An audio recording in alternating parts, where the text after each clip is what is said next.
Hello everyone, mathematics point of view के इस video में आपका स्वागत है। ये वीडियो स्टैटिस्टिकल इन्फरेंस सीरीज के थ्योरी पार्ट का वीडियो है, जिसमें हम डिस्क्रीट रैंडम वेरिएबल्स देखेंगे। पिछले 2 लेक्चर्स में हमने देखा कि रैंडम वेरिएबल्स क्या होते हैं, पीडीएफ पीएमएफ क्या होता है। उसके बाद में हमने देखा कि पीडीएफ और पीएमएफ काफ़ी अलग अलग टाइप की प्रोबेबिलिटी मेजर्स है, तो इसलिए एक यूनिक प्रोबेबिलिटी यूनिक ऐसा फंक्शन, मतलब पीडीएफ पीएमएफ प्रोबेबिलिटी मेजर्स नहीं कहेंगे, but some function which defines probability. तो लेकिन बहुत बहुत अलग अलग तरह के हैं, तो हमें यूनिक चीज चाहिए थी, यूनिक कोई ऐसा फंक्शन चाहिए था जिससे हम प्रोबेबिलिटी डिफाइन कर सके। तो हमने नेक्स्ट लेक्चर में सीडीएफ डिफाइन किया। सीडीएफ की हमने प्रॉपर्टीज देखी। Now we are coming to discrete random variables once again. क्यों? क्योंकि हमने डिस्क्रीट रैंडम वेरिएबल्स बहुत अच्छे से वहां पे एक्सप्लेन नहीं किया था, और कंटिन्यूस रैंडम वेरिएबल की भी डेफिनेशन बहुत अच्छे से क्लियर नहीं थी। सिमिलरली पीएमएफ और पीडीएफ की भी डेफिनेशंस क्लियर नहीं थी, but just to give an idea हमने एक बार डिफाइन किया था। ठीक है, तो let's see what are discrete random variables. So we say a random variable is discrete random variable if its space is either finite or countable. ये space हमने फर्स्ट लेक्चर में देखा था कि ये first time in I think 11th lecture. तो space जो है हम डी से डिनोट करते हैं, विच इज व्हाट, अगर यहाँ पे हमारे पास में एस है और यहाँ पे हमारे पास में function is taking values from function is from S to R. तो बेसिकली ऐसा है कि हर एक वैल्यू तो लेना जरूरी नहीं है। जैसे अगर हमारे पास में 2 कॉइन टॉस वाला प्रॉब्लम है जिसमें हम हेड काउंट करना चाहते हैं, तो the only values which X will take is 2, 0 and 1, right. यहाँ पे लेगा 0, यहाँ पे 1, 1 and 2। तो सारी वैल्यूज नहीं लेगा, बट फिर भी हम आर लिखते हैं। तो जो वैल्यूज ये एक्चुअल में अटेन कर रहा है वो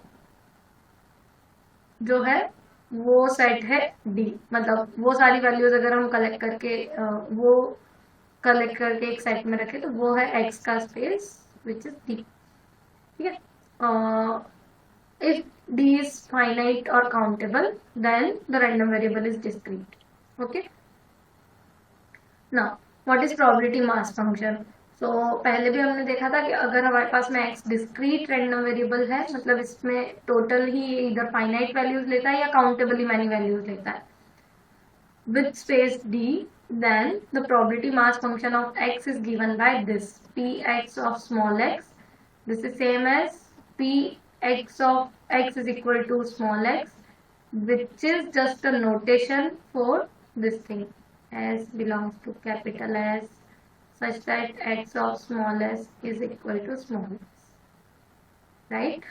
But क्योंकि यहाँ पे हम we say nothing about the underlying space capital S, there is some underlying space, but we are saying nothing about this, so that's why we are not writing this, and instead we are just using the notation px of x equal to small x, and this is defined for all x belonging in D.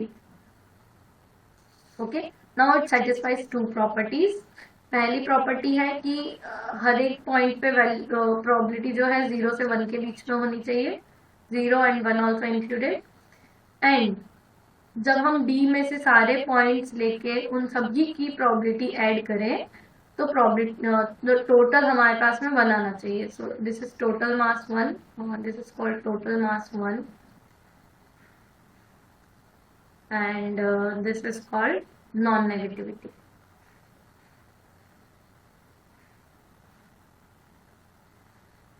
तो PMF क्या है? PMF एक function है जो कि subsets of D से defined है। Let's say we call D dash subsets, not D dash, something like script D. So script D is collection of subsets of D. Okay,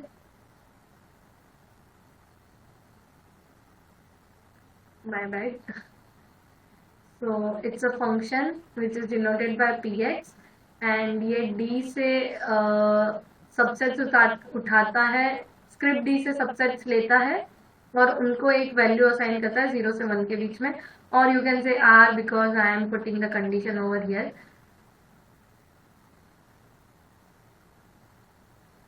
okay, ये चीज मैंने कभी भी पहले डिफाइन नहीं की है, तो अगर आपको नहीं समझ में आ रही है तो leave it, because this D is basically, यहाँ पे हम लोग सिंगलटन एक्स की देख रहे हैं, राइट। सिंगलटन एक्स क्या है, सबसेट है डी का। अगर मुझे सिंगलटन एक्स की जगह ऐसा मन हुआ कि मैं x1 x2 की प्रोबेबिलिटी देखूं, तो हम क्या करते हैं, जस्ट सम कर लेते हैं, right. i from 1 to 2 x xi, right. तो हम लोग बेसिकली सारे सबसेट्स डी के सारे जो सबसेट्स है सभी की प्रोबेबिलिटीज डिफाइन कर रहे हैं by just defining the probabilities at the singletons. Okay, तो ये तो हो गया हमारा पीएमएफ। ठीक है, ये सारी चीजें हटा देते हैं,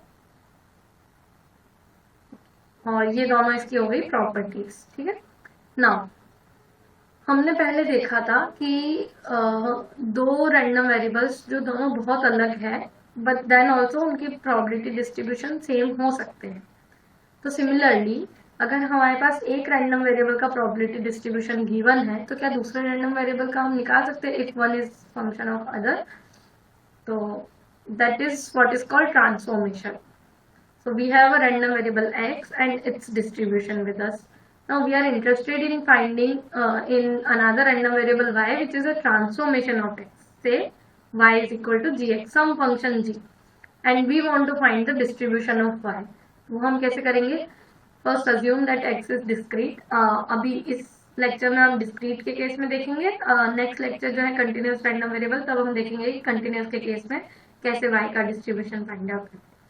So x discrete है with space dx, then space of y will be what? Okay. So यहाँ पे हमारे पास है x and px, और ये हो जाएगा y, py हमको निकालना है। ठीक है, ओह सॉरी, x नहीं है, dx है, राइट। dx पे प्रोबेबिलिटीज दिखाई है, y नहीं है, dy।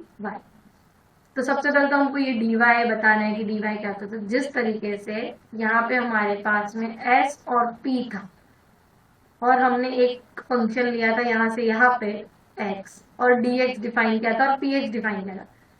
Similar manner will take a function from here to here, forget about this, this is your new sample space, so you can call this dx as s and you can call this px as p, and then define dy and py, right. मतलब जो process हमने यहाँ पे follow किया था वही process हमको यहाँ पे फॉलो करना है। ठीक है, क्योंकि सेम ही चीज है दोनों ही। तो अभी dy डिफाइन करना है, तो dy क्या हो जाएगा, जहां जहां पे ये dx, जहां जहां पे,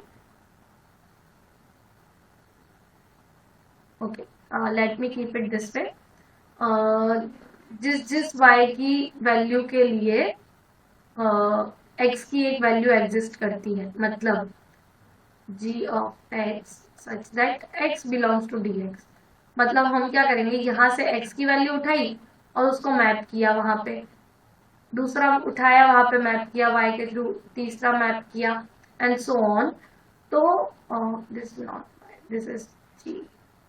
ठीक है, तो अब मैपिंग कर दी, और यहाँ पे जो जो वैल्यूज आई हमारे मैप के थ्रू, वो सभी, इसको आप y भी बोल सकते हैं, इसको आप g भी बोल सकते हैं, कुछ भी बोल सकते हैं, तो वो सारी वैल्यूज उठा के instead of r will just take those values and call it dy।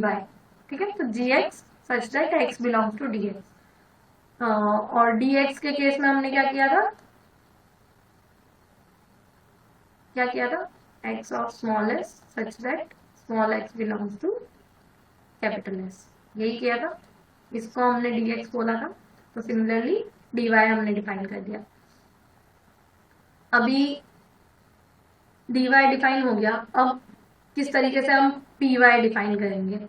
अगर g 1 1 है तो dy के रेस्पेक्ट में वो ऑन टू भी हो गया, एंड इसलिए 1 1 ऑन टू दोनों हो गया, इनवर्स एग्जिस्ट करता है। तो py of y is same as what, py of y is what p of y is equal to small y, which is same as p of g of x is equal to small y. now क्योंकि g 1 है और if y belongs to dy, तो ये on to भी है, तो इसलिए यहाँ पे हम इनवर्स ले सकते हैं g inverse of y. Now what do we know, अगर हमारे पास यहाँ पे x है तो हम इसको किस फॉर्म में लिख सकते हैं, px g inverse of y. ठीक है, तो ये हमारी फाइनल प्रोबेबिलिटी हो गई. तो इस तरीके से हम निकाल सकते हैं. करना क्या है, इस y की इनवर्स इमेज लेनी है. मतलब अगर ये y यहाँ पे है तो हमें ये देखना है कि कौन सी x की वैल्यू के लिए हमें ये y मिल रहा था, और बस सीधा सीधा वो उस x की वैल्यू की हमारे पास प्रोबेबिलिटी क्या थी, वही सेम प्रोबेबिलिटी यहाँ पे होगी. ठीक है, अब अगर g 1 नहीं है तो क्या होगा, तो let x be a random variable. Just एक एग्जांपल दे रही हूँ टू मतलब ऐसा कुछ जनरलाइज फॉर्म नहीं है, बट एक एग्जांपल के थ्रू मैं समझा सकती हूँ. तो अगर x एक रैंडम वेरिएबल है with dx equal to integer set, ये है हमारे पास में इंटीजर्स, और y हमने डिफाइन किया है एज एक्स स्क्वायर. तो g इज नॉट 1 डायरेक्टली, क्योंकि -1 और 1 जो है दोनों 1 पे जाएंगे, -2 और 2 जो है वो 4 पे जाएंगे. तो 1 तो फंक्शन नहीं हुआ, यहाँ से दो वैल्यू सेम वैल्यू ले रही है. मतलब अगर इस वैल्यू की इनवर्स इमेज देखें तो दो है, मल्टीपल वैल्यूज है. तो हम किस तरीके से प्रोबेबिलिटी डिफाइन करेंगे, पहले तो dy डिफाइन करेंगे सिमिलर वे में जैसे हमने पहले किया था कि all X squares x belongs to dx. और ये हमें पता है यहाँ पे क्योंकि फंक्शन दिया हुआ है, तो ये z प्लस एंड यूनियन 0, क्योंकि 0 के लिए वैल्यू 0 होगी. और एक्चुअल में ये z प्लस भी नहीं है क्योंकि इंटीजर्स है, तो z प्लस ना होके सिर्फ वो वैल्यूज जो किसी का स्क्वायर होती है. ठीक है, तो नोटेशंस वाइज मैं नहीं बता सकती, बट हाँ आपको समझ में आ जाना चाहिए कि इंटीजर्स के सारे स्क्वायर्स का सेट हम ले रहे हैं और यूनियन विद 0. ठीक है, and then P Y of 0 क्या हो जाएगा, पी वाई ऑफ 0 क्या हो जाएगा, p of y equal to 0. what does that mean, p of x square is equal to 0. x square कब 0 होता है, जब x 0 होता है. तो this is nothing but px of 0, और हमें px पता है. ठीक है, तो ये हमें मिल गई py of 0 की value. Now for z belongs to z plus, अगर ये z प्लस ना होके लेट्स से कोई set a, actually dy, let's call it dy.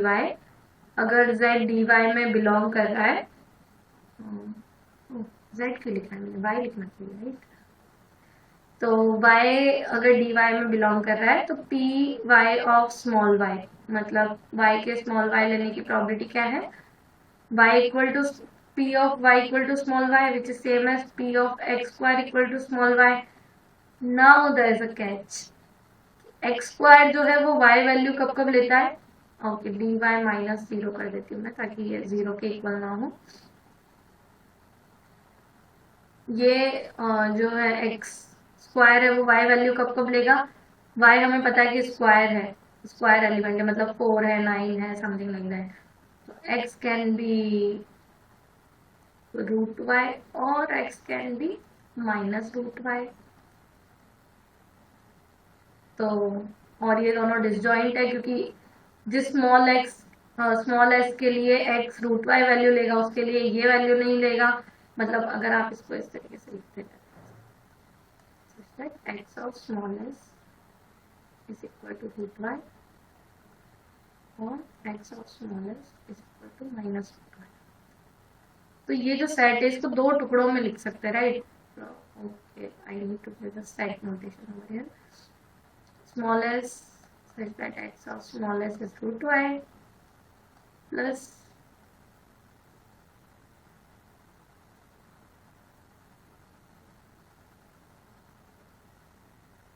x of small s is equal to -√y.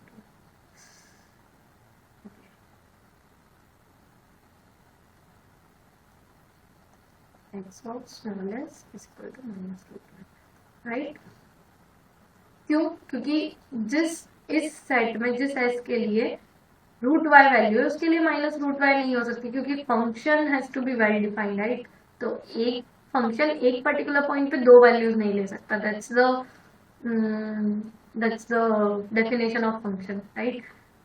तो इसलिए ये दोनों जो है डिसजॉइंट सेट हो गए, इन दोनों की प्रोबेबिलिटी राइट करनी। So this is nothing but P X root Y, this is nothing but P X minus root Y, and this is how we compute the probability. So if you want to, let's say, compute any subset A of dy, if you want to compute the probability of this subset A, then this will be what?